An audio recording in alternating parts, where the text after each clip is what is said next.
পুরনো বছরকে বিদায় জানিয়ে নতুন বছরকে স্বাগত জানাতে আয়োজিত হয় চড়ক পুজো। লোকসংস্কৃতির অঙ্গ চড়ক পুজো গ্রামীণ সমাজে অত্যন্ত মর্যাদার সঙ্গে আয়োজিত হয়। চাপড়ের সত্যপুরে আয়োজিত চড়ক পুজো নিয়ে আপত্তিকর মন্তব্য সহ ভিডিও ভাইরাল করে এক যুবক। এই ঘটনায় অঞ্চল জুড়ে তীব্র ক্ষোভের সৃষ্টি হয়। বিশাল জনতা চাপড় থানায় জড়ো হয়ে বিক্ষোভ দেখায়। পুলিশ অভিযুক্ত যুবককে গ্রেফতার করেছে। চড়ক পুজো নিয়ে আপত্তিকর মন্তব্য সহ ভিডিও সোশ্যাল মিডিয়ায় ছড়িয়ে দেওয়ায় এলাকার মানুষ ক্ষুব্ধ হয়ে ওঠেন। এলাকার বাসিন্দারা বিচার চেয়ে পুলিশের দ্বারস্থ হন। পুলিশ দ্রুত পদক্ষেপ নেয়। ঘটনা হল কি আমাদের সত্যপুর পালপাড়া চড়ক পূজা হয়, আজি নয় বহুত পুরানা পূজা।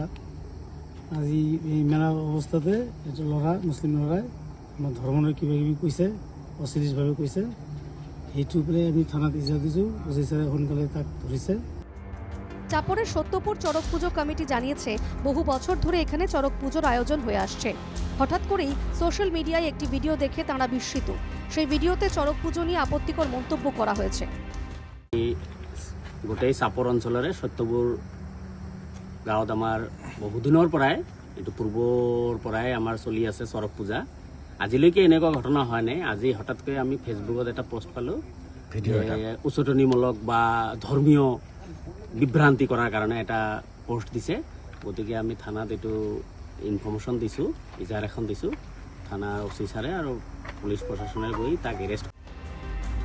পুজো কমিটি এবং এলাকার বাসিন্দাদের অভিযোগ পেয়েই পুলিশ অভিযুক্ত জামাল নামে ওই যুবককে 1 ঘন্টার মধ্যেই গ্রেফতার করে। অভিযুক্ত আখিরুজ্জামালের বাড়ি বঙ্গাইগাঁও জেলার খেলুয়াপাড়া গ্রামে।